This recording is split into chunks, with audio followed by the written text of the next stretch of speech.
Good morning, नमस्कार। आप सभी का ग्रेविटी पॉइंट ऑफिशियल चैनल में स्वागत है। मैं सुरेश दरदुबे आज आप लोगों के साथ पीसीएस, आरओ, एआरओ, यूपीएसआई 2024 के अंतर्गत हम लोग यहाँ पर जो डिस्कशन करेंगे यह कंप्लीट प्रायद्वीपीय भारत पर आधारित। प्रायद्वीपीय भारत के अंतर्गत आज हम लोग यह समझने का प्रयास करेंगे कि प्रायद्वीपीय भारत को कितने भागों में विभाजित किया गया है, साथ में यहाँ पर कौन कौन से प्रमुख पठार हैं, कौन कौन सी पहाड़ियाँ हैं और कौन कौन सी यहाँ पर जो सबसे प्रमुख दर्रे हैं। इन सभी विषय वस्तुओं की हम लोग चर्चा करेंगे। साथ में यह भी हम समझेंगे कि यहाँ से कौन कौन सी नदियाँ उद्गम होती हैं। चैनल को सब्सक्राइब, लाइक एवं शेयर करने के लिए आप सभी का धन्यवाद। यदि आपने अभी तक चैनल को सब्सक्राइब नहीं किया तो चैनल को अवश्य सब्सक्राइब करें, लाइक करें एवं प्रमोट करें, जिससे प्रत्येक वीडियो का नोटिफिकेशन आप लोगों तक समय समय पर उपलब्ध हो सके। इस प्लेटफॉर्म के माध्यम से अन्य कई प्रकार के सीरीज चलाए जा रहे हैं, तो आप उन सभी सीरीज का भी अपने आवश्यकता अनुसार भरपूर लाभ उठाएं और अपने एग्जाम को बेहतर करने का पूरा प्रयास करें। हमें आशा है कि आप लोग स्वस्थ होंगे, मस्त होंगे और अपनी पढ़ाई में संलग्न होंगे। तो आइए आज समझते हैं। सबसे पहले प्रायद्वीपीय भारत की हम यह समझते हैं कि इसको हम कितने भागों में बांटते हैं। तो अगर हम यहाँ पर डिस्कस करें, प्रायद्वीपीय भारत को मुख्य रूप से एक इसका भाग होता है जिसको कहते हैं केंद्रीय उच्च भूमि। क्या कहते हैं? एक भाग है जिसको कहते हैं हम लोग केंद्रीय उच्च भूमि। दूसरा भाग होता है इसके अंतर्गत जिसको हम कहते हैं पूर्वी पठार। क्या नाम देते हैं? पूर्वी पठार। इसके अतिरिक्त जो तीसरा यहां पर भाग आता है इसको कहते हैं पूर्वोत्तर का पठार। फिर हम देखते हैं यहां पर एक मिलता है जिसका नाम है दक्कन का पठार। क्या नाम है? ये है दक्कन का पठार, जो भी काफी विस्तृत क्षेत्र में फैला हुआ है। फिर यहां पर नीचे आते हैं तो यहां पर मिलती है दक्षिण की पहाड़ियां मिलती हैं। साथ में आप इस तट पर चलते हैं तो यहां पर मिलता है पूर्वी घाट। इस तट पर चलते हैं तो इधर मिलता है पश्चिमी घाट। साथ में यहाँ पर कुछ ऐसी रेखाएं हैं जो इन सबको अलग करती हैं। तो इस प्रकार से हमको इसका अध्ययन करना है। यहाँ पर सबसे पहला ये जो भाग है इसको हम कहते हैं केंद्रीय उच्च भूमि। क्या कहते हैं? केंद्रीय उच्च भूमि। हम समझेंगे कि केंद्रीय उच्च भूमि के अंतर्गत कौन कौन से क्षेत्र शामिल किए जाते हैं। दूसरा पार्ट जो है इसको हम कहते हैं पूर्वी पठार। क्या कहते हैं? ये है पूर्वी पठार। जो तीसरा भाग है इसको हम लोग कहते हैं पूर्वोत्तर का पठार। क्या कहते हैं? इसको कहते हैं पूर्वोत्तर का पठार। फिर हम चलते हैं चौथे नंबर पर। चौथे नंबर पर है दक्कन का पठार। क्या नाम है? दक्कन का पठार। यहाँ पर सिर्फ मैप का आप बस इतना समझिएगा यहाँ पर कौन कौन से स्टेट शामिल हैं, क्योंकि यहाँ पर मैप देखने का बस एक ही औचित्य है। जैसे केंद्रीय उच्च भूमि को अगर लिया जाए इसमें आप देख रहे हैं राजस्थान का हिस्सा आता है, मध्य प्रदेश का हिस्सा आता है, कुछ हिस्सा आपको गुजरात का भी मिलेगा। ये सब मिला करके आपका बनता है केंद्रीय उच्च भूमि। इसी प्रकार जो पांचवा क्षेत्र है यहाँ पर है दक्षिण की पहाड़ियाँ। क्या है? ये है दक्षिण की पहाड़ियाँ। दक्षिण की पहाड़ियाँ हैं पांचवें नंबर पर। फिर छठे नंबर पर हम बात कर सकते हैं इधर का घाट और इधर का घाट, दोनों को हम एक साथ ले लेते हैं। तो छठे नंबर पर कह सकते हैं पूर्वी एवं पश्चिमी घाट। पूर्वी एवं पश्चिमी घाट। साथ में यहाँ पर कुछ अन्य भी संरचनाएं हैं जिसके बारे में हमको समझना है, और उसमें से सबसे पहली संरचना यहाँ पर मिलती है जिसको हम कहते हैं सतपुड़ा की पहाड़ी। क्या कहते हैं? सतपुड़ा की पहाड़ी। यह सतपुड़ा की पहाड़ी इसलिए आवश्यक होती है क्योंकि यह ऐसी पहाड़ी है जो केंद्रीय उच्च भूमि को दक्कन के पठार से अलग करने का कार्य करती है। इसी प्रकार जो दूसरी संरचना है यहाँ पर ये मिलती है, इसको हम कहते हैं बाघेलखंड और बाघेलखंड। क्या कहते हैं? बाघेलखंड है। बाघेलखंड क्या करता है? यहाँ पर यह केंद्रीय उच्च भूमि को पूर्वी पठार से अलग करने का काम करता है। इसी प्रकार एक और संरचना है यहाँ पर, इसको हम कहते हैं मालदा गैप। क्या कहते हैं? मालदा गैप। ये मालदा गैप क्या करता है? यह पूर्वी पठार को पूर्वोत्तर के पठार से अलग करने का कार्य करता है। आज के क्लास में हमको इसी की विस्तृत चर्चा करनी है कि केंद्रीय उच्च भूमि के अंतर्गत किसको किसको शामिल करते हैं, पूर्वी पठार में क्या क्या चीज़ें शामिल हैं, पूर्वोत्तर में क्या है, दक्कन के ट्रैप पर क्या है या दक्कन के पठार पर क्या है, दक्षिण की पहाड़ी के अंतर्गत किसको शामिल किया जाता है, पूर्वी घाट, पश्चिमी घाट, साथ में सतपुड़ा की पहाड़ी, और यहाँ पर देखेंगे बाघेलखंड और मालदा गैप। इन विषय वस्तुओं की चर्चा आज के क्लास में पूरा कंप्लीट तरीके से हम लोग करेंगे। साथ में बस केवल हिंट मिलेगा कि कहां से कौन सी नदी निकली है, जबकि नदी की हम व्यापक चर्चा एक अलग एपिसोड में ही करेंगे। तो आइए यहां पर सबसे पहले हम प्रारंभ करते हैं अब केंद्रीय उच्च भूमि की चर्चा। तो सबसे पहले आप समझिएगा, ये जो केंद्रीय उच्च भूमि का सेक्शन है, इस केंद्रीय उच्च भूमि में हम किसको किसको शामिल करते हैं, यह हमको ध्यान रखना है। ये जो केंद्रीय उच्च भूमि है, इसका जो विस्तार है, ये आप समझिए, इसके अंतर्गत जो सबसे प्रमुख संरचना है उसका नाम है अरावली। क्या नाम है? अर्थात अरावली यहां पर है। दूसरे नंबर पर आती है मेवाड़ है। क्या है? मेवाड़ है। फिर है मालवा का पठार है। फिर है बुंदेलखंड है। क्या है? बुंदेलखंड है। और इसके अलावा हमको जो चर्चा करनी होती है ये है विंध्यन रेंज। अर्थात केंद्रीय उच्च भूमि के अंतर्गत इतनी संरचनाएं शामिल होती हैं।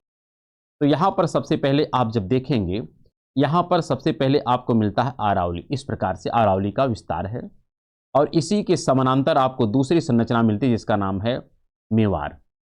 फिर यहां पर इसके पैरेलल आपको इस प्रकार से जो संरचना मिलती है इसका नाम है मालवा, और मालवा के ही जस्ट सटा हुआ एक सेक्शन यहां पर मिलता है जिसका नाम है बुंदेलखंड। क्या नाम है? बुंदेलखंड। और इन्हीं सब के नीचे आपको नीचे जो संरचना इधर से मिलती ऐसे, इसका नाम है विंध्यन रेंज। क्या नाम है? विंध्यन रेंज।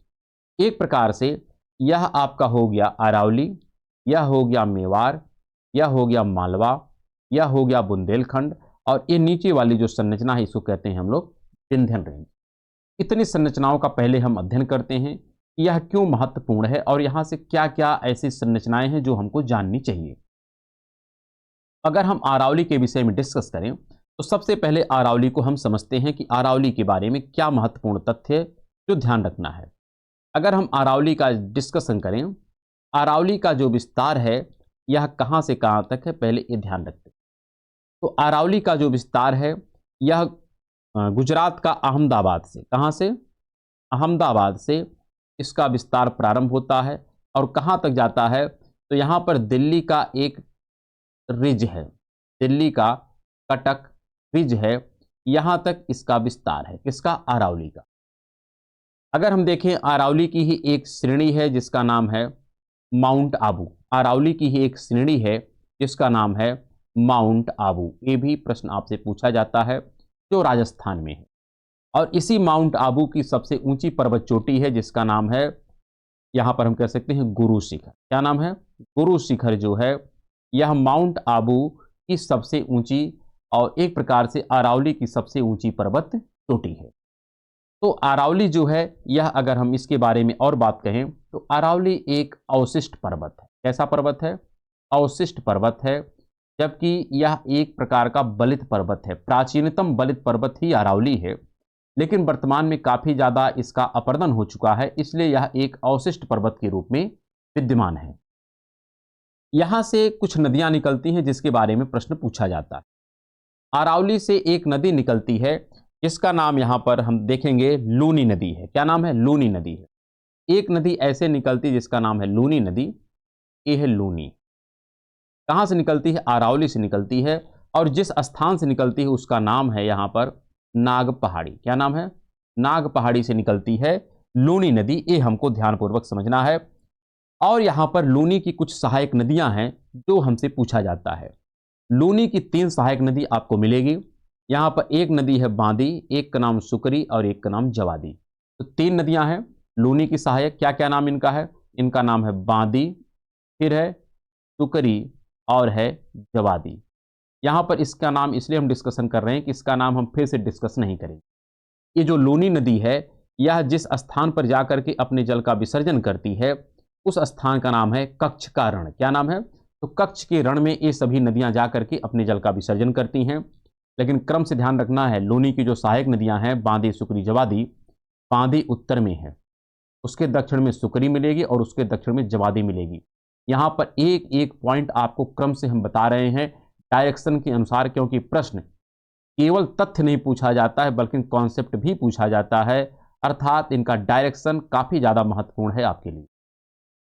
तो यहां पर बांदी, सुकरी, जवादी लूनी की सहायक नदियां हैं, और यह लूनी जो नदी है यह कच्छ के रण में जाकर के अपने जल का विसर्जन करती है। और यही जो माउंट आबू है, माउंट आबू का जो शिखर है, इसी माउंट आबू के शिखर से एक और नदी निकलती है जिसका नाम है पश्चिमी बनास। क्या नाम है? इसका नाम है पश्चिमी बनास। ये प्रश्न आपसे पूछा जा सकता है कि माउंट आबू से एक नदी निकलती है जिसका नाम है पश्चिमी बनास, और यह भी कच्छ के रण में ही जाकर के अपने जल का विसर्जन करती है। साथ में इसी अरावली की श्रेणी से एक और नदी निकलती है उदयपुर से जिसका नाम है साबरमती। साबरमती के बारे में भी आपसे प्रश्न पूछा जाता है। साबरमती कहाँ से निकलती है? तो साबरमती जो निकलती है ये कहाँ से निकलती है? तो उदयपुर से निकलती है। कहाँ से निकलती है? उदयपुर से निकलती है। और कहाँ पर अपने जल का विसर्जन करती है? तो वहाँ पर आपको मिलता है खंभात की खाड़ी। क्या नाम है? खंभात की खाड़ी। ये नाम आपको याद रखना है। यहाँ पर एक तथ्य और आपको ध्यानपूर्वक समझना है। अरावली का विस्तार कहाँ से कहाँ तक है? अरावली किस प्रकार की श्रेणी है? अरावली की एक श्रेणी है जिसका नाम माउंट आबू है। माउंट आबू की सबसे ऊंची चोटी का नाम गुरु शिखर है। इसी अरावली से एक नदी निकलती है जिसका नाम लूनी नदी है। लूनी की 3 सहायक नदियां हैं जिसका नाम बांदी, सुकरी, जवादी है। ये सब नदियां जाकर के कहाँ पर अपने जल का विसर्जन करती हैं? तो कच्छ के रण में अपने जल का विसर्जन करती हैं। साथ में जो साबरमती नदी है, साबरमती नदी यह कहाँ पर अपने जल का विसर्जन करती है? तो खंभात की खाड़ी में अपने जल का विसर्जन करती है। अरावली का विस्तार कहाँ से कहाँ तक है? अहमदाबाद का एक पालनपुर स्थान है। पालनपुर से प्रारंभ होता है और कहाँ तक जाता है? दिल्ली का कटक रिज तक इसका विस्तार पाया जाता है। लेकिन इसी माउंट आबू से एक और नदी निकलती है, उसका भी नाम हमारे लिए महत्वपूर्ण है और उसका नाम है बनास। अर्थात बनास 2 नदी है। एक बनास है जो चंबल की सहायक है और एक बनास है जो चली जाती है किधर? या लूनी की तरफ चली जाती है। तो इस प्रकार से यह हमको ध्यान रखना है। यहाँ पर कुछ तथ्य को अब हम हटाते हैं, शेष चर्चाएं हम आगे यहाँ पर करते हैं। आपको नोट डाउन करना है क्योंकि एज इट इज मैप हम दें तो स्वाभाविक नहीं, आप इसको अपने से लिखते रहिए, बनाते रहिए। यहाँ पर अगर हम बात करें पुनः कि एक हो गई हमारी अरावली। अरावली की यहाँ पर अरावली है और अरावली के जस्ट समानांतर एक और श्रेणी है जिसका नाम मिलता है मेवाड़। क्या नाम है? ये हमको ध्यान है, मेवाड़ है। अब मेवाड़ इतनी लंबी नहीं, छोटी सीरीज है, ये हमने काफी बड़ा बना दिया है। मान चलो कि एक छोटी सीरीज है, सिंपल सी बात। और यहाँ पर एक और सीरीज मिलती है जिसका नाम है मालवा, और यहाँ पर एक मिलता है विंध्यन रेंज, यहाँ पर एक है जिसका नाम है बुंदेलखंड। ऐसे है, ठीक। अब यहाँ पर देखिएगा, ये जो विंध्याचल है, इस विंध्याचल से एक नदी निकलती है।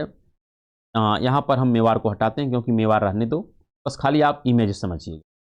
तो नीचे ये है विंध्याचल। विंध्याचल से जो एक नदी निकलती है, इस नदी का नाम है चंबल। क्या नाम है? चंबल। स्पष्ट ध्यान रखिएगा। चंबल जो नदी है, चंबल, ये कहाँ से निकलती है? विंध्यन पहाड़ी से निकलती है। ये विंध्याचल विंध्यन पहाड़ी के कहाँ से निकलती है? तो उस स्थान का नाम है जनापाव की पहाड़ी। क्या नाम है? जनापाव की पहाड़ी। तो विंध्याचल की जनापाव की पहाड़ी से जो नदी निकलती है उसका नाम चंबल नदी। जनापाव कहाँ पर है? मध्य प्रदेश में है और यहीं पर अंबेडकर जी की जन्मस्थली है। ये जनापाव है जहाँ से चंबल नदी निकलती है। चंबल नदी आगे जाती है तो इसी माउंट आबू से एक नदी निकलती है जिसका नाम है बनास। क्या नाम है? बनास। हमने कहा माउंट आबू से 2 नदी निकलती है, एक नदी चली जाती है इस तरफ और एक नदी चली जाती है इस तरफ। तो जो इधर की नदी है इसका नाम है पश्चिमी बनास और जो चंबल की सहायक है उसका नाम है बनास। प्रश्न खूब पूछा जाता है कि बनास किसकी सहायक है? तो बनास चंबल की सहायक है, जबकि पश्चिमी बनास आप देखेंगे तो लूनी की तरफ जाती है। तो यह जो बनास है यह चंबल की सहायक है। साथ में आपको यह भी अब ध्यान रखना है कि यहां पर मालवा के पठार से 2 नदी निकलती। ध्यान रखिएगा, ये जो मालवा का पठार, ये वाला तो इसका नाम है मेवाड़ है। इसका नाम क्या था? इसका नाम मेवाड़ था। और इसका नाम क्या है? इसका नाम मालवा है। मालवा से 2 नदी निकलती है। एक नदी है, ये नदी जाती है चंबल में मिल जाती है। कहाँ मिल जाती है? चंबल में मिल जाती है। और एक नदी जो निकलती है ये जाकर के किस में मिल जाती है? सीधे सीधे मिलती है यमुना में, क्योंकि इधर से यमुना आती है। ऐसे यमुना आती है तो यमुना में एक नदी जाके चंबल मिलती है मुख्य रूप से, लेकिन इस चंबल की एक सहायक बनास और एक सहायक है जो मालवा के पठार से निकलती है, उसका नाम है काली सिंध। क्या नाम है? इस नदी का नाम है, इसका नाम है काली सिंध। एक काली सिंध जो है एक कहाँ से निकलती है? तो मालवा के पठार से निकलती है। किस में जाकर के मिलती है? तो चंबल में जाकर के मिलती है। यह काली सिंध कहाँ से निकलती है? मालवा के पठार से। तो मालवा के पठार से तो निकलती है, लेकिन उस स्थान का नाम है बागली देवास। क्या नाम है? ये बागली देवास से निकलती है। स्पष्ट ध्यान रखिएगा, पूछा जाता है कहाँ से निकलती है? बागली देवास से। और कहाँ पर है? एमपी में है। तो मालवा के पठार के बागली देवास से एक नदी निकलती है जिसका नाम काली सिंध, और ये जाकर के किसमें मिलती है? चंबल में मिलती है। साथ में इसी मालवा के पठार से एक दूसरी नदी निकलती है जिसका नाम है सिंध। क्या नाम है? सिंध। ये जो दूसरी नदी है, इस दूसरी नदी का नाम क्या है? इसका नाम है सिंध। और यह सिंध डायरेक्टली जाके किस में मिलती है? तो यह यमुना में जाके मिलती है, जो यमुना यहां से आ रही, तो यह यमुना में मिल जाती। तो यमुना में मिलती है सिंध, जबकि काली सिंध मिलती है चंबल में। यह सिंध जहां से निकलती है, उस स्थान का अगर नाम आपसे पूछा जाए तो उसका नाम है विदिशा। क्या नाम है? विदिशा। और ये विदिशा कहां पर है? यह भी मध्य प्रदेश में। तो विदिशा से नदी निकलती है सिंध, ये भी मालवा के पठार का ही सेक्शन है, और ये जाकर के मिल जाती है यमुना में। जबकि मालवा के पठार के बागली देवास से जो नदी निकलती है उसका नाम काली सिंध है, जो जाके चंबल में मिलती है, और चंबल पुनः जाकर के यमुना में मिल जाती है। इसी प्रकार यहाँ पर जो आप देख रहे हैं, जो हमने आपसे कहा बुंदेलखंड है, इस बुंदेलखंड से भी दो नदी निकलती है। एक का नाम है बेतवा और एक का नाम है केन। खूब पूछा जाता है। तो इस प्रकार से आप देख रहे हैं यमुना की जो सहायक नदी है, क्रम से यहाँ से मिलती है चंबल, फिर आपको मिलती है सिंध, फिर है आपको बेतवा, और फिर है आपका केन। ये नदियां क्रम से यहाँ पर हैं। तो यहाँ पर अगर हम बेतवा की बात करें, ये जो नदी है इसका नाम है बेतवा, जो किसकी सहायक है? तो चंबल की ही सहायक है। ये कहाँ से निकलती है? तो स्पष्ट ध्यान रखिएगा, बुंदेलखंड से निकलती है। लेकिन बुंदेलखंड के किस स्थान से निकलती है अगर आपसे ये पूछा जाए, तो यह रायसेन जिला है। क्या नाम है? रायसेन जिला है। कहाँ का? एमपी। यहाँ से ये नदी निकलती है। लेकिन उस पठार का क्या नाम है? तो उस पठार का नाम है बुंदेल। साथ में जो केन नदी है, यह भी इसी बुंदेलखंड के पठार से ही निकलती है। लेकिन जिस स्थान से निकलती है, अगर उस स्थान का नाम पूछा जाए तो वहां पर कैमूर की पहाड़ी है। ये जो है इसका नाम है केन नदी। और केन नदी कहाँ से निकलती है? तो कैमूर पहाड़ी से निकलती है। ध्यान रखिएगा, कहाँ से? कैमूर पहाड़ी से। और ये जो कैमूर पहाड़ी है, एक प्रकार से बुंदेलखंड और विंध्यन रेंज का ही पार्ट है। तो इस प्रकार से आप देख सकते हैं, जो केंद्रीय उच्च भूमि था, केंद्रीय उच्च भूमि में अरावली, मेवाड़, मालवा, बुंदेलखंड, इनकी चर्चा हो गई है। साथ में यहाँ पर कुछ नदियों की चर्चा हमने इसी के साथ किया है कि चंबल कहाँ से निकलती है, बनास कहाँ से निकलती है, काली सिंध कहाँ से निकलती है, सिंध कहाँ से निकलती है, बेतवा कहाँ से निकलती है, केन कहाँ से निकलती है। साथ में यहाँ पर और भी बहुत चर्चाएं हैं यमुना नदी के विषय में, और उसकी चर्चा हम लोग अलग से जब नदी पढ़ेंगे तो करेंगे। यहाँ पर और एक तथ्य आपको ध्यान रखना है कि जो विंध्याचल पहाड़ी है, इस विंध्याचल पहाड़ी का जो विस्तार आप देख रहे हैं, यह गुजरात में एक स्थान है जहां से इसका प्रारंभ होता है, और उसका नाम है जोबत हिल। क्या नाम है? जोबत हिल। तो विंध्याचल पहाड़ी का प्रारंभ होता है गुजरात के जोबत हिल से, और कहां तक जाती है? ये जाती है कैमूर हिल तक। कहां तक जाती है? कैमूर हिल तक। और ये जो कैमूर हिल है, एक प्रकार से ट्राइजेक्शन आता है। ट्राइजेक्शन मतलब है यहां पर मध्य प्रदेश, उत्तर प्रदेश और बिहार तीनों का बॉर्डर मिलता है। तो यहां पर एमपी भी हो जाता है, यूपी का भी सेक्शन आता है, और प्लस बिहार का भी सेक्शन यहां पर आता है। और यह वही कैमूर पहाड़ी है जहां से निकलती है कौन सी नदी? केन नदी निकलती है। तो एक प्रकार से बेतवा, केन, सिंध और चंबल, ये सब नदियां जो हैं ये यमुना की सहायक हैं। और भी नदियां यमुना की सहायक है, उसकी चर्चा हम यमुना में करेंगे। इतना डिस्कशन जो था एक केंद्रीय उच्च भूमि के विषय में था। अब आगे हम बढ़ते हैं, और अगला जो हमारा सेक्शन है वो है पूर्वी पठार। अगर हम पूर्वी पठार के विषय में डिस्कस करें तो ये सेक्शन हमारा कहलाता है पूर्वी पठार। पूर्वी पठार को भी तीन भागों में बांटा जाता है। इसका एक भाग जो है, जो इधर वाला सेक्शन है, ऐसे इधर वाला, इसको हम कहते हैं छोटा नागपुर का पठार। तो ध्यान रखिएगा, पूर्वी जो पठार है, पूर्वी पठार का तीन भाग किया जाता है। एक भाग है जिसको हम कहते हैं छोटा नागपुर का पठार। ध्यान रखिएगा, छोटा नागपुर का पठार। दूसरा जो सेक्शन है, थोड़ा इसको इमेज सही कर देते हैं, थोड़ा यहाँ पर सही नहीं लग रहा है। यहाँ पर ध्यान रखिएगा, इस प्रकार से कुछ इसकी संरचनाएं आती। ये छोटा नागपुर है। दूसरा ये जो सेक्शन है इसको कहते हैं हम लोग एक प्रकार से छत्तीसगढ़ या इसी का नाम देते हैं महानदी बेसिन। और जो तीसरा भाग है इधर वाला, इसको हम कहते हैं दंडकारण्या का पठार। क्या कहते हैं? दंडकारण्या का पठार। ये हमको ध्यानपूर्वक स्पष्ट रखना है कि पूर्वी पठार में भी 3 भाग होते हैं। एक है छोटा नागपुर का पठार, एक है छत्तीसगढ़ का या महानदी बेसिन, और एक है दंडकारण्या का पठार। अगर इतना स्पष्ट हो गया तो अब हम पहले डिस्कस करते हैं छोटा नागपुर के पठार को। हाँ, अगर इसी को हम इमेज में देखना चाहें पूरे विश्व के, तो आप यहाँ पर देख सकते हैं। यहाँ पर मिलता है ये है छोटा नागपुर का पठार, यहाँ पर मिलता है दंडकारण्या का, और बीच में मिलता है छत्तीसगढ़ या महानदी बेसिन। और ये वाला जो सेक्शन आपने देखा है ये था केंद्रीय उच्च भूमि। तो यहाँ पर आप मेन एटलस का मैप लेकर के उसी के अनुसार इसको आप देखते रहें कि जिससे आपको थोड़ी सहजता हो जाए याद करने। साथ में अगर आप देखें तो यहाँ पर स्टेट का लोकेशन तो आपको नजर ही आ रहा है कि कौन कौन से यहाँ पर राज्य हैं, क्योंकि सभी सीमाएं यहाँ पर स्पष्ट हैं, कोई ऐसा नहीं जैसे ये वेस्ट बंगाल की सीमा है, ये झारखंड की सीमा है, फिर यहाँ पर उड़ीसा की सीमा देख रहे हैं, आंध्र प्रदेश की सीमा देख रहे हैं, सब सीमाएं यहाँ पर छत्तीसगढ़ हैं, सब सीमाएं यहाँ पर स्पष्ट हैं। आप इन सीमाओं से भी इनको लोकेट कर सकते हैं। अगर हम छोटा नागपुर को बात करें तो छोटा नागपुर को पुनः 3 भागों में बांट दिया जाए। छोटा नागपुर को पुनः 3 भागों में बांटा जाता है अध्ययन की सुविधा के दृष्टिकोण से।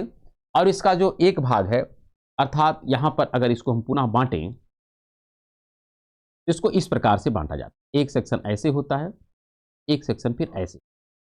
जो इधर वाला सेक्शन है इसको कहते हैं राजमहल की पहाड़ी। क्या कहते हैं? राजमहल की पहाड़ी, जिसका विस्तार वेस्ट बंगाल में भी फैला है, यहां तक फैला। दूसरा जो पार्ट ए वाला है इसको कहते हैं हम लोग हजारीबाग। क्या कहते हैं? हजारीबाग। ये भी एक पठार है। और जो तीसरा भाग ए वाला है इसको हम कहते हैं रांची का पठार। क्या कहते हैं? रांची का पठार। इसका तात्पर्य है छोटा नागपुर का जो पठार है इसके भी 3 पार्ट हैं। एक का नाम है राजमहल की पहाड़ी, एक का नाम है हजारीबाग, एक का नाम है रांची का पठार। अगर हम राजमहल की पहाड़ी की बात करें, इस राजमहल की पहाड़ी पर एक आपको मिलता है ज्वालामुखी, मृत ज्वालामुखी संरचना, जिसका नाम है डालमा हिल। क्या नाम है? डालमा। तो डालमा हिल जो है एक मृत ज्वालामुखी संरचना है पूरे भारत का। तो भारत की मुख्य भूमि पर एकमात्र मृत ज्वालामुखी संरचना विद्यमान है, उसका नाम है डालमा हिल। क्या नाम है? डालमा हिल। यहां से प्रश्न खूब पूछा जाता है। यह छोटा नागपुर का पार्ट है। किसका पार्ट है? छोटा नागपुर का पार्ट है। इसी प्रकार अगर हम बात करें हजारीबाग का, तो हजारीबाग में एक चोटी है जिसका नाम है पारसनाथ। क्या नाम है? पारसनाथ। ये पारसनाथ वैसे तो झारखंड में है। कहां पर है? झारखंड में है। लेकिन पूरे छोटा नागपुर का जो कंप्लीट छोटा नागपुर का एरिया है, तो छोटा नागपुर में सबसे ऊंची अगर कोई पर्वत संरचना है तो उसका नाम है पारसनाथ। आपसे पूछा जा सकता है छोटा नागपुर पठार की सबसे ऊंची पर्वत चोटी का नाम क्या है, तो उसका नाम है पारसनाथ। यह पारसनाथ हजारीबाग पठार पर स्थित है, जो झारखंड में स्थित है। साथ में अगर हम देखें यहां पर जो रांची का पठार है, रांची का पठार यहां से एक नदी निकलती है, इसके बारे में हमको ध्यान रखना है। लेकिन उससे पूर्व यह ध्यान रखना है कि यहां पर हजारीबाग के पठार से एक नदी निकलती है जिसका नाम है दामोदर। क्या नाम है? दामोदर नदी। दामोदर नदी कहां से निकलती है, यह इसको पहले हम यहां से थोड़ा मैप क्लियर करते हैं, जिससे थोड़ा सा हमको स्पष्टता हो जाए। हाँ, यहां पर ये जो हमने कहा हजारीबाग का पठार है, इसी हजारीबाग के पठार का एक स्थान है जिसका नाम है यहां पर बालूमठ। क्या नाम है? बालूमठ। बालूमठ से एक नदी निकलती है जिसका नाम है दामोदर। क्या नाम है? दामोदर। तो आप कह सकते हैं इसी हजारीबाग से एक नदी निकलती है हजारीबाग के पार बालूमठ से। क्या नाम है? बालूमठ से। इसका नाम है दामोदर। क्या नाम है? दामोदर। स्पष्ट ध्यान रखिएगा। तो यहां पर जो हजारीबाग का पठार है, हजारीबाग के पठार में एक स्थान है बालूमठ। बालूमठ से एक नदी निकलती है दामोदर नदी। और ये जो दामोदर नदी है, यह स्पष्ट रखिएगा यहां पर हजारीबाग और रांची के पठार की प्राकृतिक सीमा बनाती है। ये भी प्रश्न पूछा। तो दामोदर नदी जो है यह हजारीबाग प्लस रांची के पठार की प्राकृतिक सीमा बनाता है, प्रश्न पूछा जाता है। और निकलता कहां से है? तो यह निकलता है हजारीबाग के पठार का स्थान है बालूमठ। इसी प्रकार जो रांची का पठार है, रांची के पठार से भी एक नदी निकलती है जिसका नाम है स्वर्ण रेखा। क्या नाम है? स्वर्ण रेखा। स्वर्ण रेखा जो नदी है इसकी चर्चा वैसे हम लोग आगे करेंगे, लेकिन अभी स्पष्ट रखिएगा कि जो रांची का पठार है, रांची के पठार से एक नदी निकलती है जिसका नाम है स्वर्ण रेखा नदी। तो स्वर्ण रेखा जो नदी है इसी पर एक कह सकते हैं जलप्रपात है जिसका नाम कभी काल पूछ लिया जाता है, जिसका नाम है, कहीं काल लिखा मिलता है हुंडरू और कहीं काल लिखा मिलता है मुंडरू। तो हुंडरू या मुंडरू जो जलप्रपात है यह स्वर्ण रेखा नदी पर है और रांची के पठार पर स्थित है। रांची का पठार कहां पर है? तो स्पष्ट होगा, झारखंड में है। अर्थात हुंडरू या मुंडरू जो जलप्रपात है यह झारखंड के सेक्शन में आपको मिलेगा। तो यह जो चर्चा थी, ये चर्चा थी छोटा नागपुर। छोटा नागपुर किसका पार्ट है? पूर्वी पठार का पार्ट है, जिसमें 3 भाग हैं, राजमहल की पहाड़ी, हजारीबाग, रांची का पठार। राजमहल पर है डालमा हिल, हजारीबाग पर है पारसनाथ जो पूरे छोटा नागपुर की सबसे ऊंची पर्वत चोटी है। और यहीं से निकलती है एक नदी जिसका नाम है दामोदर नदी, और दामोदर नदी जहां से निकलती है उसका नाम है बालूमठ। तो हजारीबाग के बालूमठ से निकलती है दामोदर नदी जो हजारीबाग और रांची के पठार की प्राकृतिक सीमा बनाती है। साथ में जो यहाँ पर रांची का पठार देख रहे हैं, यहाँ से एक नदी निकलती है जिसका नाम है स्वर्ण रेखा नदी, और स्वर्ण रेखा नदी पर एक जलप्रपात है जिसका नाम है हुंडरू जलप्रपात। इतनी चर्चाएं हो गई जो किससे संबंध रखती हैं? छोटा नागपुर के पठार से। शेष अगर हम छत्तीसगढ़ या महानदी की बात करें तो यह महानदी का सेक्शन है जहां से महानदी गुजरती है। तो महानदी के आधार पर इसका नाम रख दिया गया है महानदी बेसिन। साथ में दंडकारनिया का पठार है, तो दंडकारनिया का पठार निचला सेक्शन है। यहां पर कोई विशेष ऐसा प्रश्न नहीं है कि जो बनता हो, जहां से प्रश्न बन रहा है वहां की चर्चा हम लोग कर रहे हैं। हाँ, एक बात ध्यान रखिएगा, यहां पर जो स्थान है इस स्थान का नाम है राजमहल की पहाड़ी। क्या नाम है? इसका नाम है राजमहल की पहाड़ी। राजमहल की पहाड़ी यहां पर है और यहां पर स्थित है आपका पूर्वी पठार। क्या नाम है? पूर्वी पठार। तो पहले इस मैप को हम क्लियर करते हैं, फिर आपको हम आगे डिस्कस करें। यहां पर अगर हम क्लियर कर दें, एक बात स्पष्ट होनी चाहिए, इन सबको हम हटा देते हैं। यहां पर राजमहल की पहाड़ी मिल गई और ये सेक्शन आपका है पूर्वोत्तर का पठार। इसका क्या नाम है? इसका नाम है पूर्वोत्तर का पठार। ये जो पूर्वोत्तर का पठार है हमने आपके साथ कल ही डिस्कस किया था कि वैसे हिमालय का विस्तार जो पूर्वोत्तर के राज्य हैं उसके 6 राज्यों में पाया जाता है, लेकिन उसका विस्तार मेघालय में नहीं है। अर्थात जो मेघालय है यह किसका पार्ट है? प्रायद्वीपीय भारत का पार्ट। तो प्रायद्वीपीय भारत का विस्तार मेघालय में भी मिलता है जिसका नाम है पूर्वोत्तर का पठार। मेघालय में इसका 3 पार्ट है, एक का नाम है गारो, एक का नाम है खासी और एक का नाम है जयंतिया। क्या नाम है? जयंतिया। तो गारो, खासी, जयंतिया इसी पूर्वोत्तर के पठार का पार्ट है। यहां पर खासी और जयंतिया जिस रेंज पर विद्यमान हैं, यहां पर इसको स्पष्ट लिखते हैं, खासी और जयंतिया जिस रेंज पर स्थित हैं इसका नाम है शिलांग रेंज। क्या नाम है? शिलांग रेंज। तो शिलांग रेंज पर स्थित है खासी और जयंतिया का पहाड़ियां। और गारो जो पहाड़ी है इसकी सबसे ऊंची चोटी है जिसका नाम है नोकरे। क्या नाम है? नोकरे। नोकरे एक जैवमंडल आरक्षित क्षेत्र भी है जिसकी चर्चा हम लोग एनवायरमेंट इकोलॉजी में कर चुके हैं। तो नोकरे यह पूरे पूर्वोत्तर भारत की, पूर्वोत्तर भारत नहीं बल्कि पूर्वोत्तर पठार की सबसे ऊंची पर्वत संरचना है। और इसी आधार पर ध्यान रखिएगा, यहां पर जब आप प्रारंभ में चलते हैं तो यहां पर गारो है, थोड़ा और आप पश्चिम जाते हैं तो यहां पर खासी मिलता है, और पश्चिम जाते हैं तो जयंतिया मिलता है। तो यहां पर ये है गारो। क्या है? गारो। तो यहां पर गारो हो गया और यहां पर जो पार्ट है इसका नाम राजमहल हो गया। तो यहां पर बीच में कुछ अवसाद जमा हो गए हैं, अर्थात यहां पर आपको अवसादी संरचना मिलती है। तो इसलिए इस अवसादी संरचना का जो नाम रखा जाता है इसको कहते हैं हम लोग राजमहल गारो गैप। प्रश्न पूछा जाता है राजमहल गारो गैप। तो राजमहल जो नाम मिला ये कहां से मिला? इस पूर्वी पठार से मिला। और गारो कहां से मिला? पूर्वोत्तर के पठार से मिला। तो पूर्वोत्तर के पठार का यह सेक्शन आपका गारो है और पूर्वी पठार का यह सेक्शन राजमहल है।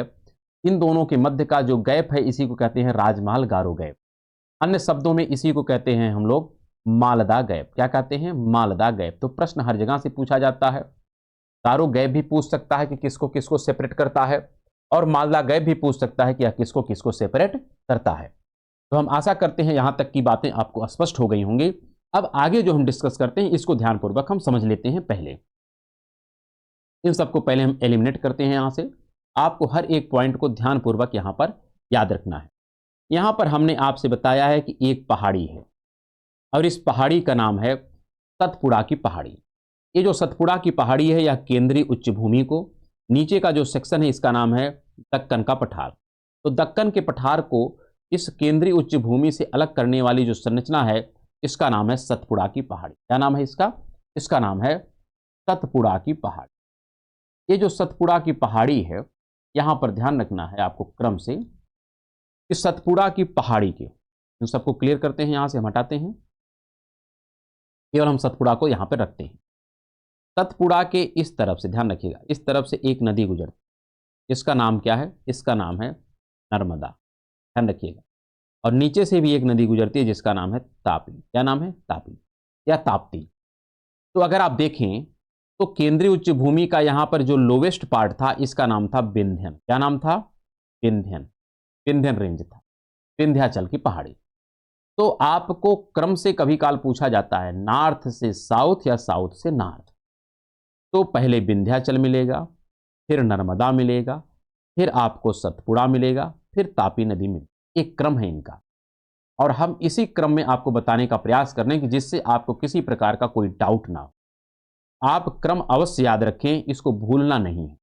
तो सबसे पहले अब हम याद करते हैं यहां पर सतपुड़ा की पहाड़ी। अब सतपुड़ा की पहाड़ी के विषय में अगर हम आपको बताएं तो बहुत सहज शब्दों में समझिएगा।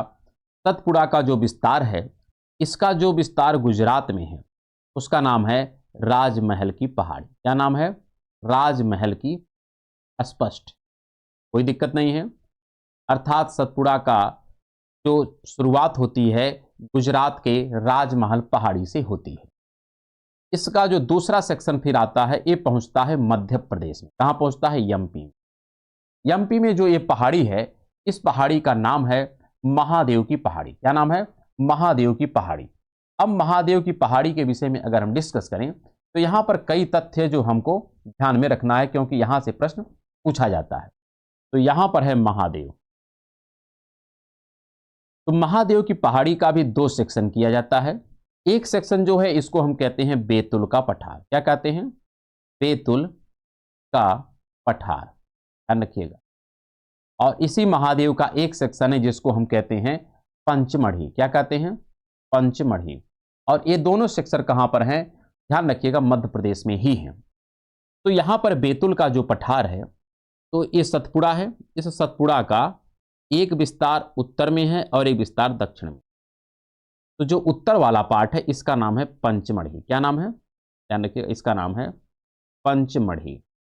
और जो इसका विस्तार दक्षिण में है इसका नाम है बेतुल का पठार।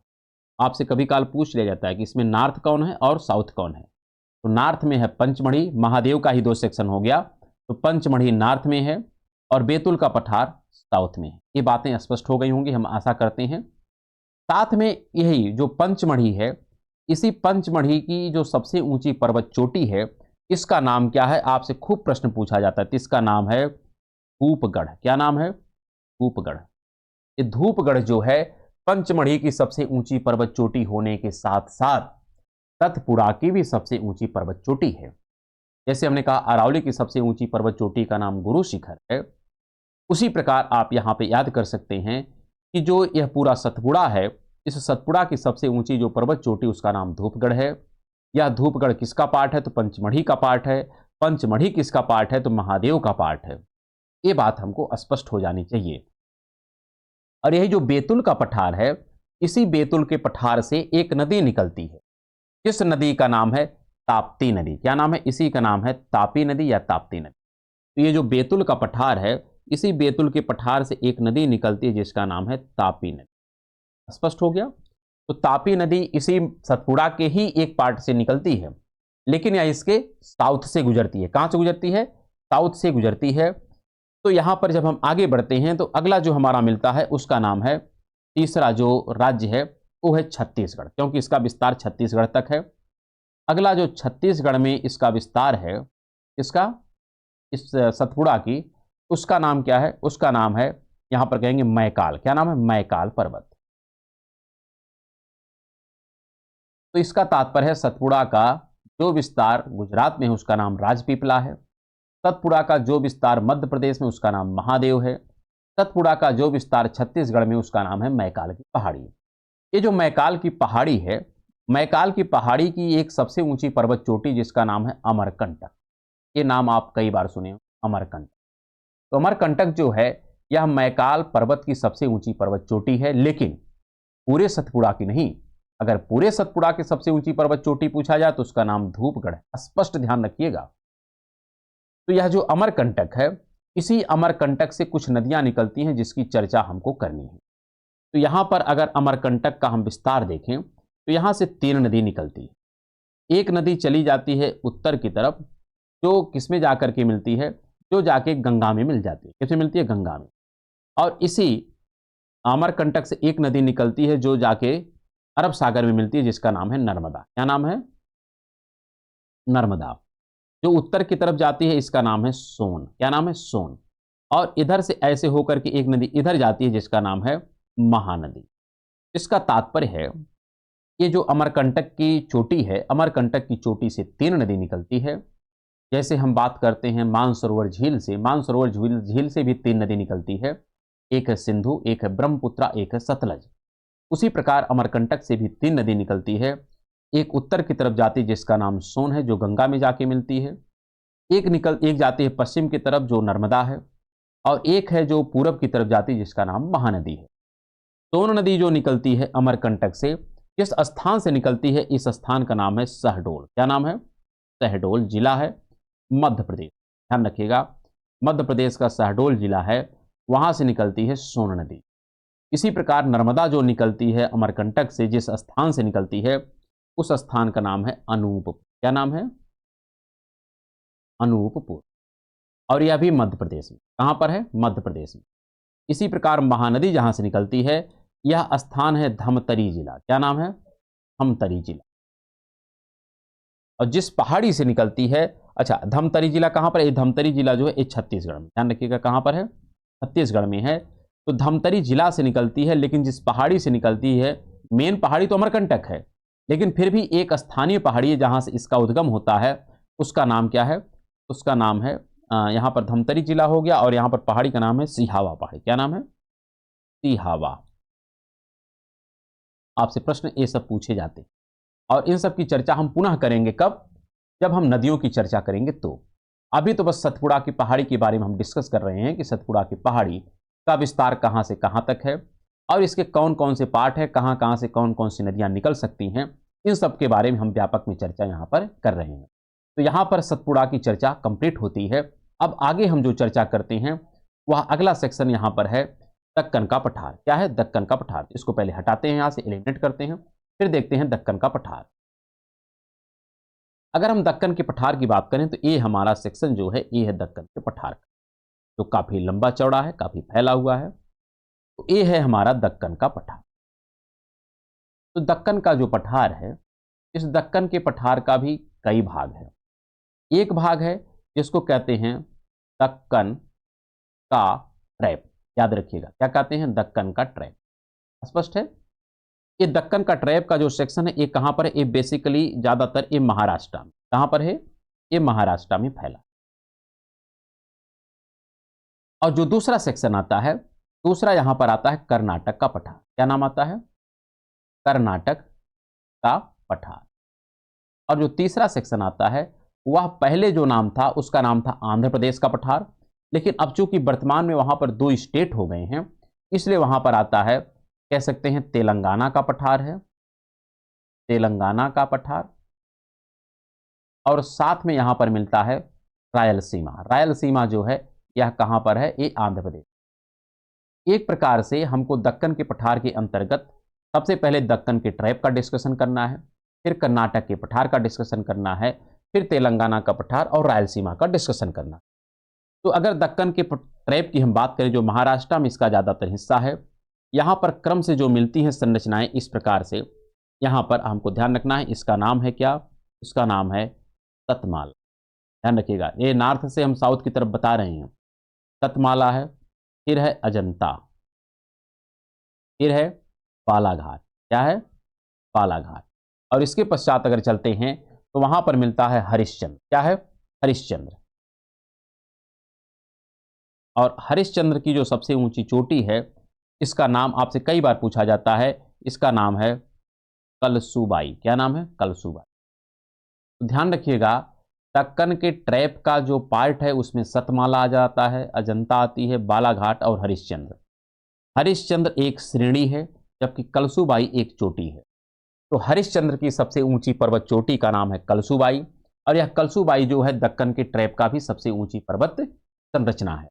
ये सब कहां पर हैं? ये सब महाराष्ट्र में हैं, और क्रम से नॉर्थ से साउथ के क्रम में ये फैली हुई। आप इसको मैप में बहुत अच्छी तरीके से लोकेट कर सकते हैं, आपको सारी संरचनाएं यहां पर दिखाई पड़ेंगी।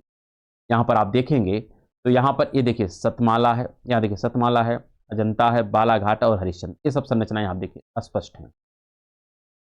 तो सतमाला नॉर्थ में है, फिर अजंता, सतमाला, फिर अजंता मिलता है, फिर हरिश्चंद्र मिलता है, फिर बालाघाट मिलता है। तो यहाँ पर सतमाला, अजंता, बालाघाट और हरिश्चंद्र ये चोटियां हैं जो क्रम से आपको याद करनी है। यहाँ पर अगर हम बात करें, दूसरा जो सेक्शन आता है उसका नाम है कर्नाटक का पठार। तो अगर कर्नाटक के पठार में हम स्पष्ट करें तो पहले इसको हटा देते हैं, क्योंकि एक एक सेक्शन हम स्पष्ट करें जिससे थोड़ी सहजता हो जाए और हमारे पास स्पेस भी हो जाए। कर्नाटक के पठार की अगर बात करें तो एक कर्नाटक स्टेट ही हमारे पास है, और यहाँ पर अगर कर्नाटक स्टेट की हम बात करें तो इसको दो भागों में बांटते हैं इस प्रकार से। एक भाग जो इसका है, ऐसे दो भाग करते हैं। एक भाग जिसको हम कहते हैं मलनाड। क्या कहते हैं? मलनाड। और एक भाग जो है इसको कहते हैं हम लोग मैदान। क्या कहते हैं? मैदान। अर्थात कर्नाटक के पठार का दो सेक्शन, एक का नाम है मलनाड और एक का नाम है मैदान। मलनाड जो है यह किधर है? ये पश्चिम में है, अर्थात ये है, ये मलनाड है। और इधर वाला जो सेक्शन है इसका नाम है ईस्ट वाला, इसको कहते हैं मैदान। मैदान जो है यह एक पठारी भाग है, अर्थात उच्च भूमि। मैदान क्या? एक पठारी भाग है, उच्च भूमि। और मलनाड जो है यह एक पहाड़ी भाग है। कैसा भाग? एक पहाड़ी सेक्शन। तो मलनाड पहाड़ी है और मैदान पठारी है। स्पष्ट हो गया? तो दक्कन के पठार का दो भाग, एक मलनाड और एक मैदान। स्पष्ट ध्यान रखिएगा, कौन पश्चिम में है, कौन पूरब में है। ये जो मलनाड है, मलनाड में चूंकि पहाड़ी है तो यहीं पर एक पहाड़ी मिलती है जिसका नाम है बाबा बूदन की पहाड़ी। क्या नाम है? यहां पर एक पहाड़ी मिलती है जिसका नाम है बाबा बूदन की पहाड़ी। ये बाबा बूदन की जो पहाड़ी है एक कर्नाटका में है, और इसी की सबसे ऊंची पर्वत चोटी है जिसका नाम है कुद्रेमुख। क्या नाम है? कुद्रेमुख। स्पष्ट हो गया? तो ध्यान रखिएगा, कर्नाटक का पठार का जो विस्तार पश्चिम में है वह उसको कहते हैं मलनाड, और ये पहाड़ी सेक्शन होता है। यहाँ पर एक पहाड़ी है जिसका नाम बाबा बूदन की पहाड़ी, और बाबा बूदन की पहाड़ी की सबसे ऊंची चोटी जिसका नाम है कुद्रेमुख। और जो मैदानी भाग है, मैदानी भाग को हम पठार कहते हैं। तो यहाँ पर दो पठार मिलता, ये भी स्पष्ट रखिए। एक पठार जो नीचे की तरफ है इसका नाम है मैसूर। क्या नाम है? मैसूर। ये है मैसूर का पठार, जो किधर है? दक्षिण में है। और जो थोड़ा उत्तर में है इसका नाम है बंगलुरु का पठार। क्या नाम है? बंगलुरु का पठार। ये भी याद रखिएगा। इसका तात्पर्य है कि जो मैदान या पठार है इसमें भी दो पठार है, एक है मैसूर का पठार, एक है बंगलुरु का पठार।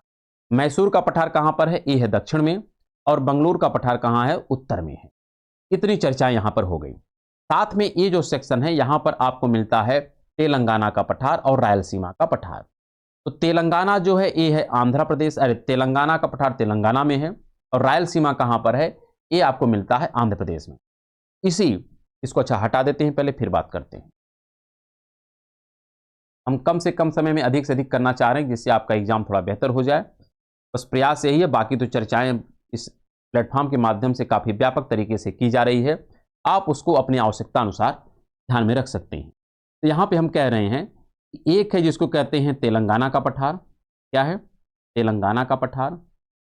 और एक भाग है जिसको कहते हैं हम लोग रायलसीमा। क्या है? रायलसीमा। और इन्हीं दोनों के मध्य से एक नदी गुजरती है जिसका नाम है कृष्णा नदी। इसका तात्पर्य तेलंगाना इधर है और रायलसीमा इधर है, और इन्हीं दोनों के मध्य से एक नदी गुजरती है जिसका नाम क्या है? कृष्णा नदी। प्रश्न खूब पूछा जाता है। तो तेलंगाना का पठार इसके किधर मिलेगा? साउथ में मिलेगा। और जबकि रायलसीमा कहाँ है? इस किसका के किधर है? उत्तर में है। तो ये बातें आपको स्पष्ट हो जानी चाहिए। अब हम अगले सेक्शन की बात करते हैं। अगला जो यहाँ पर प्रमुख और महत्वपूर्ण सेक्शन है वो है दक्षिण की पहाड़ियाँ। क्या है? दक्षिण की पहाड़ियाँ। यहाँ पर आपको मिलता है दक्षिण की पहाड़ियाँ। तो आगे देखते हैं, मैप हमारे पास अच्छा हो जाए तो कोई, हाँ, यहाँ पर हम बात करते हैं अब दक्षिण की पहाड़ियों। अगर हम दक्षिण की पहाड़ी के विषय में बात करें तो दक्षिण की पहाड़ी में कुछ सेक्शन है जिसकी चर्चा आवश्यक। दक्षिण की पहाड़ी में किसकी किसकी चर्चा की जाएगी? तो यहां पर अगर हम क्रम से चलें तो यहां पर आपको मिलता है, सबसे पहले है नीलगिरी की पहाड़ी। क्या नाम है? नीलगिरी। नीलगिरी की पहाड़ी हो गई। और इसके अब दक्षिण में चलते हैं तो यहां पर एक घाट मिलता है। क्या मिलता है? एक घाट मिलता है, जिस घाट का नाम काफी प्रासंगिक है और कई बार प्रश्न भी पूछा जाता है। तो यहां पर मिलता है पाल घाट। क्या मिलता है? पाल घाट। स्पष्ट ध्यान रखिएगा, हम क्रम से ही चर्चा कर रहे हैं, नॉर्थ से साउथ हम ऐसे ही चल रहे हैं। यहां पर मिलता है पाल घाट। इसके और आप साउथ में जाते हैं तो यहां पर पुनः एक आपको पहाड़ी मिलती है जिसका नाम है अन्नामलाई। क्या नाम है? अन्नामलाई। तो अन्नामलाई आ गई। अन्नामलाई के नीचे पुनः एक आपको घाट मिलता है और इस घाट का नाम है सिमकोट्टा गैप। क्या नाम है? सिमकोट्टा गैप। स्पष्ट ध्यान रखिएगा, सिमकोट्टा गैप। और जाते हैं नीचे, और जाते हैं नीचे तो यहां पर आपको एक पहाड़ी मिलती है जिसका नाम है कार्डेमम। क्या नाम है? कार्डेमम। और कार्डेमम को ही हम बोलते हैं इलायची। क्या बोलते हैं? इलायची की पहाड़ी। इलायची की पहाड़ी या कार्डेमम की पहाड़ी ये दक्षिण में है। कहां पर है? दक्षिण में है। सब वैसे दक्षिण में ही है जिसकी चर्चा हम कर रहे हैं, लेकिन फिर भी इसमें नीलगिरी की तुलना में पालघाट दक्षिण में है, पालघाट की तुलना में अन्नामलाई दक्षिण में है, अन्नामलाई की तुलना में सिमकोट्टा गैप दक्षिण में है और उसकी तुलना में कार्डेमम दक्षिण में है।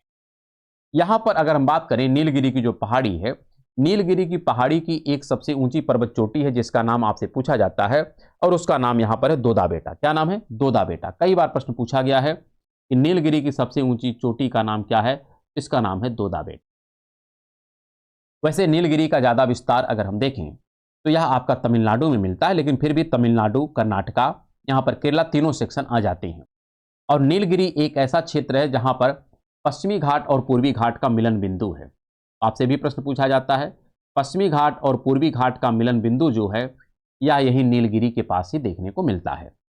नीलगिरी पे कुछ जनजातियां भी रहती हैं जिसके बारे में प्रश्न पूछा जाता है और यहाँ की जो मूल जनजाति है इसका नाम है टोडा। क्या नाम है? टोडा। ये भी आपको ध्यान रखना। तो नीलगिरी की प्रमुख जो जनजाति है इसका नाम है टोडा। यहाँ पर पश्चिमी घाट और पूर्वी घाट का मिलन बिंदु है। नीलगिरी की सबसे ऊंची पर्वत चोटी है जिसका नाम है दोदा बेटा। फिर अब जब हम साउथ में चलते हैं तो मिलता है पालघाट। एक दर्रा है। ये दर्रा क्या करता है? दर्रा जो है दो भागों को जोड़ने का काम करता है और दो भागों को अलग करता है। तो नीलगिरी को अलग करता है अन्नामलाई से, सेपरेट करता है दो पहाड़ियों को, लेकिन जोड़ता भी है। तो किसको जोड़ता है? एक तरफ इधर आपको मिलेगा कोच्चि है, केरल का ही पार्ट है, इसका नाम है कोच्चि। और इस तरफ जो जब जाएंगे आप इसको क्रॉस करके तो इधर एक स्थान मिलता है जिसका नाम क्या है? कोयम्बटूर है। क्या नाम है? कोयम्बटूर। तो कोयम्बटूर जो है एक कहां पर है? एक तमिलनाडु में है। और जबकि कोच्चि कहां पर है? केरल में। तो पालघाट दो लोगों को जोड़ता है, दो स्थानों को। एक तरफ इसके मिलता है कोच्चि जो केरल में है और दूसरी तरफ है कोयम्बटूर जो कहां पर है? ये तमिलनाडु। इन दोनों को जोड़ता है। इसी प्रकार अन्नामलाई की पहाड़ी की अगर बात करें, अन्नामलाई की पहाड़ी की सबसे ऊंची चोटी है जिसका नाम है अनाईमुडी। क्या नाम है? अनाईमुडी। और यह अनाईमुडी वही है जो पूरे प्रायद्वीपीय भारत की सबसे ऊंची पर्वत चोटी है। अभी तक प्रायद्वीपीय भारत में जितनी भी हम पर्वत चोटी पढ़े हैं, चाहे उसमें धूपगढ़ हो, चाहे गुरु शिखर हो, चाहे हम पारसनाथ की बात करें, चाहे हम बात करें यहाँ पर जो आपका पंचमढ़ी का धूपगढ़ था, या हम बात करें हरिश्चंद्र की जो कलसूबाई था, सभी चोटियों से सर्वाधिक ऊंची जो चोटी है उसका नाम है अनाईमुडी। ना तो दोदा बेटा इससे ऊंचा है, ना तो एक प्रकार से नाकुर्टी, कोई भी इससे ऊंची चोटी नहीं। तो अन्नामलाई की सबसे ऊंची पर्वत चोटी का नाम है अनाईमुडी। इसके पश्चात जब आप और दक्षिण में चलते हैं, एक आपको पुनः गैप मिलता है और इस गैप का नाम है सिमकोट्टा गैप।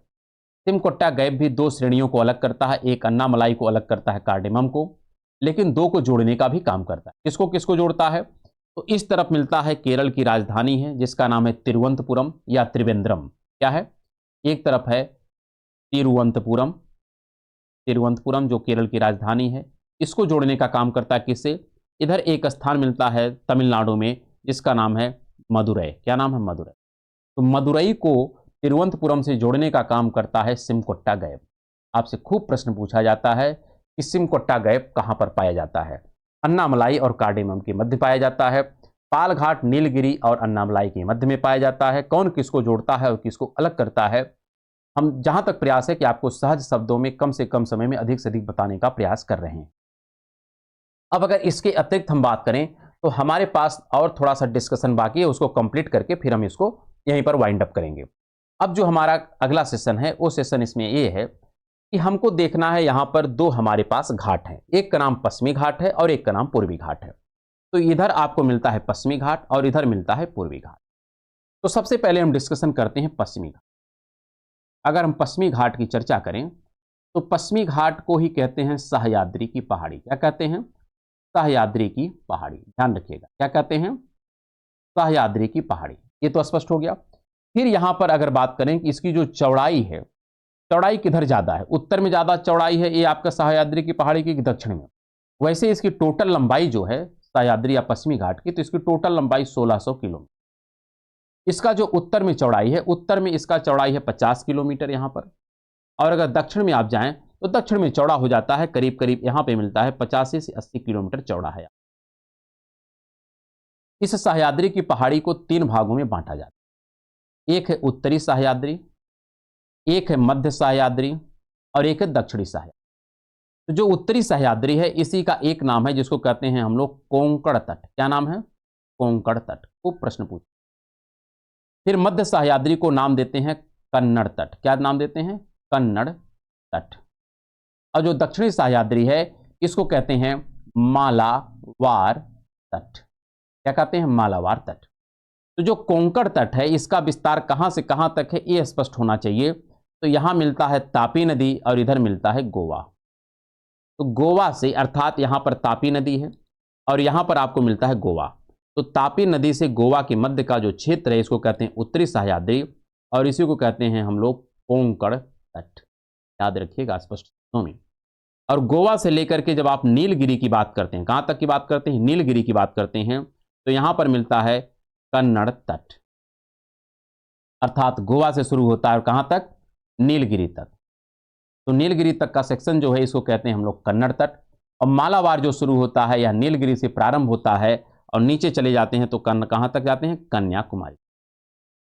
तो कन्याकुमारी तक का जो सेक्शन है कहां से? नीलगिरी से, इसको कहते हैं मालाबार तट। खूब प्रश्न पूछा जाता है और आपको इसको याद भी रखना है क्योंकि प्रश्न खूब बनते हैं।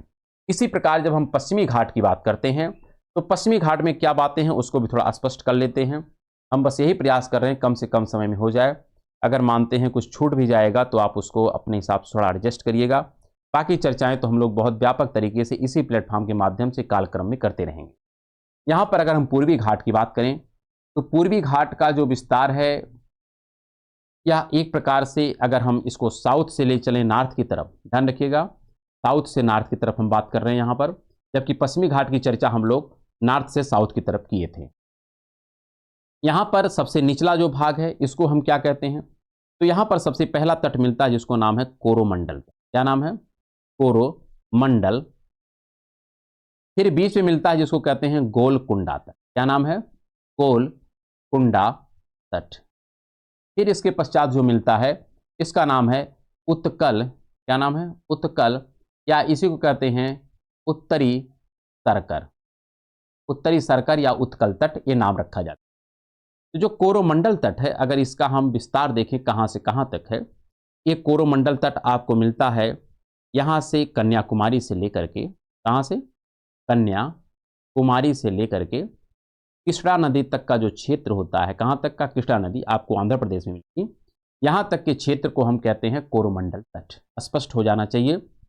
फिर गोलकुंडा का जो तट होता है यह कृष्णा नदी से प्रारंभ होता है और यहां पर आपको दूसरी नदी मिलती है जिसका नाम स्पष्ट होना चाहिए महानदी, गोदावरी। क्या नाम है? गोदावरी है। तो कृष्णा से लेकर के गोदावरी तक का जो सेक्शन होता है इसको कहते हैं हम लोग गोदावरी, इसको कहते हैं हम लोग गोलकुंडा तट। और यहां पर जो भाग मिलता है यहां पर एक झील है जिसका नाम है कोल्लेरू झील। क्या नाम है? कोल्लेरू झील। कोल्लेरू झील यहाँ पर मिलती है। फिर जब हम गोदावरी से बात करें, गोदावरी से लेकर के आप महानदी तक का जाएं, कहाँ तक? महानदी तक जाएं, उसको हम क्या कहते हैं? उत्तरी सरकर कहते हैं।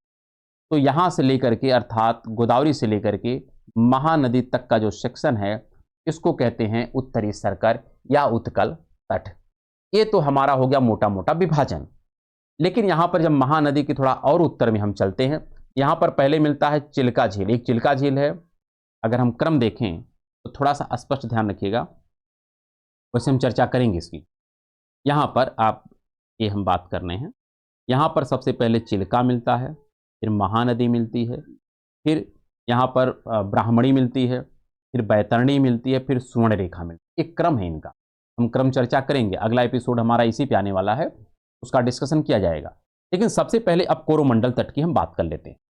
कोरोमंडल जो तट है जो आप देख रहे हैं यहाँ पर, जिसमें तमिलनाडु और आंध्र प्रदेश का सेक्शन आता है, अगर इसमें भी हम दक्षिण से बात करें, इधर से ऐसे आगे बढ़ रहे हैं, ऐसे हम बढ़ रहे हैं, ठीक। तो यहाँ पर 3 संरचनाएं आपको मिलती हैं। कहाँ पर? तमिलनाडु। 3 संरचनाएं कहाँ मिलेंगी? तमिलनाडु में।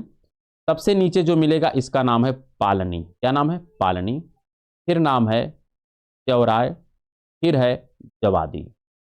तो पालनी, सेवराय, जवादी, ये 3 जो संरचनाएं हैं ये आंध्र प्रदेश, अरे क्या नाम, तमिलनाडु में। कहाँ पर हैं? तो कर लीजिए, ये हैं तमिलनाडु में। ठीक हो गया। और किसका पार्ट है? कोरोमंडल का ही पार्ट। कोरोमंडल में 3 संरचनाएं पालनी, सेवराय, जवादी, ये कहाँ पर है? तमिलनाडु में है। लेकिन इधर देखेंगे पालनी की आप जस्ट पैरेलल, तो पालनी के पैरेलल एक संरचना मिलती है जहां से प्रश्न खूब पूछा जाता है और काफी बच्चे गलत करते हैं। यहां पर जो संरचना है जिसके यह पैरेलल पाई जाती है, इसी का नाम यहां पर हम कहते हैं अन्नामलाई है। क्या नाम है? अन्नामलाई। फिर आप जब जाते हैं आंध्र प्रदेश में, तो आंध्र प्रदेश में भी इसी प्रकार कुछ संरचनाएं हैं जिसके नाम आपको ध्यान रखना है। यहां पर मिलता है पालकोंडा। क्या नाम है? पालकोंडा। फिर है वलीकोंडा, फिर है नल्लामलाई। क्या है? तो यहाँ पे लिख देते हैं। ध्यान रखिएगा क्रम से नीचे से ऊपर हम चल रहे हैं, तो नीचे से ऊपर चल रहे हैं, लेकिन लिखेंगे यहाँ पर पालनी, सेवराय, जवादी। ये तो हो गई आंध्र प्रदेश में साउथ से नॉर्थ की तरफ। फिर हम चलते हैं जब आंध्र प्रदेश में, तो वहाँ पर मिलता है पालकोंडा, वलीकोंडा, वलीकोंडा, और एक मिलता है नल्लामलाई। क्या मिलता है? नल्लामलाई। ये संरचनाएं जो हैं ये आंध्र प्रदेश में हैं, लेकिन क्रम से हैं साउथ से नॉर्थ की तरफ। आपसे क्रम पूछा जाता है, तो पालनी, सेवराय, जवादी, ये संरचनाएं आपकी हैं कहाँ पर? तो ये संरचनाएं आपको मिलती हैं तमिलनाडु में। फिर पालकोंडा, बोलीकोंडा और नल्लामलाई, ये सब संरचनाएं आपको मिलती हैं कहाँ पर? आंध्र प्रदेश।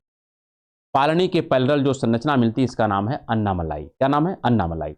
अन्नामलाई और नल्लामलाई अंतर रखिएगा। नल्लामलाई आंध्र प्रदेश में है और अन्नामलाई जो है तमिलनाडु के सेक्शन में आती है। फिर जो अगला सेक्शन मिलता है जिसका नाम है गोलकुंडा का तट, जो कृष्णा और गोदावरी के मध्य में है। तो इसी गोलकुंडा के तट में, ध्यान रखिएगा, इसी गोलकुंडा के तट में एक स्थान मिलता है जिसका नाम हमको याद रखना है। अच्छा, यहाँ पे नहीं, मतलब इसके उत्तर में, यहाँ पर जो उत्तरी सरकर है, ये वाला कौन सा? उत्तरी सरकर। उत्तरी सरकर में एक स्थान है जिसका नाम है औरैया कोंडा। विशाखापत्तनम उच्च भूमि है। क्या नाम है? यहाँ पर ध्यान रखिएगा, विशाखापत्तनम उच्च भूमि। पहले मिटा देते हैं फिर लिखते हैं, नहीं फिर तब एकदम खिचड़ी पक जाएगा। यहाँ पर बात कर रहे हैं उत्तरी सरकर। उत्तरी सरकर में एक सेक्शन आता है आंध्र प्रदेश का जिसका नाम है विशाखापत्तनम। क्या नाम है? विशाखापत्तनम। और विशाखापत्तनम में एक उच्च भूमि है जिसका नाम है औरैया कोंडा। क्या नाम है? औरैया कोंडा। औरैया कोंडा एक उच्च भूमि है, एक पठारी क्षेत्र, और यहीं पर एक ऊंची संरचना है अर्थात एक शिखर है जिसका नाम है जिंदगाड़ा। क्या नाम है? जिंदगाड़ा। और ये जो जिंदगाड़ा है ये आपसे प्रश्न खूब पूछा जाता है कि पूर्वी घाट की सबसे ऊंची पर्वत संरचना क्या नाम है? तो उसका नाम है जिंदगाड़ा। ध्यान रखिएगा, क्या नाम है? जिंदगाड़ा पूर्वी घाट की सबसे ऊंची पर्वत संरचना है जो औरैया कोंडा पठार पर पाई जाती है। और औरैया कोंडा किसका पार्ट है? तो विशाखापत्तनम का पार्ट है। और विशाखापत्तनम किसका पार्ट है? तो उत्तरी सरकार का पार्ट है। और ये आंध्र प्रदेश में, कहां पर है? आंध्र प्रदेश। तो इस प्रकार से पूर्वी घाट, पश्चिमी घाट, केंद्रीय उच्च भूमि, पूर्वी पठार, पूर्वोत्तर का पठार, दक्कन का पठार, इन सभी विषय वस्तुओं का हमने कम से कम समय में आपके साथ इसका जो मटेरियल है उसको साझा करने का प्रयास किया। शेष इसी प्रकार अब हम लोग कल से एक एक नदी का डिस्कशन करेंगे। सबसे पहले सिंधु नदी, गंगा नदी, ब्रह्मपुत्रा नदी और प्रायद्वीपीय भारत की नदियों की चर्चा हम इसी प्रकार क्रम से आपके साथ साझा करेंगे। तो हम लोग अब कल की क्लास में मिलेंगे। तब तक के लिए नमस्कार, धन्यवाद।